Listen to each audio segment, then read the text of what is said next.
Hi friends, welcome back to బదులాస్ kitchen and blogs. ఈరోజు మిరియాల రసం ఎలా తయారు చేసుకోవాలో ఒకసారి చూసేద్దాం. ముందుగా ఒక మిక్సీ జార్ తీసుకొని అందులో కారంకి సరిపడా మిరియాలు, ధనియాలు, జీలకర్ర, ఎండుమిర్చి, వెల్లిపాయలు వేసుకొని మిక్సీ చేసుకోవాలి కొంచెం దొడ్డుగానే.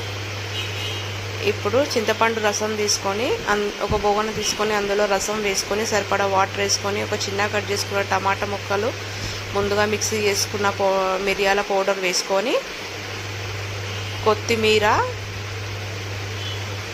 కరివేపాకు వేసుకొని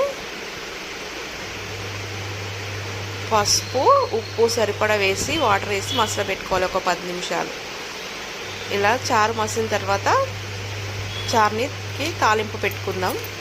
ఒక చిన్న ప్యాన్ పెట్టుకొని అందులో ఆయిల్ వేసుకున్న తర్వాత జీలకర్ర, ఆవాలు, ఎండుమిర్చి, కరివేపాకు, ఇంగువ వేసుకోవాలి. కావాలంటే ఎల్లిపాయలు కూడా వేసుకోవచ్చు. ఆ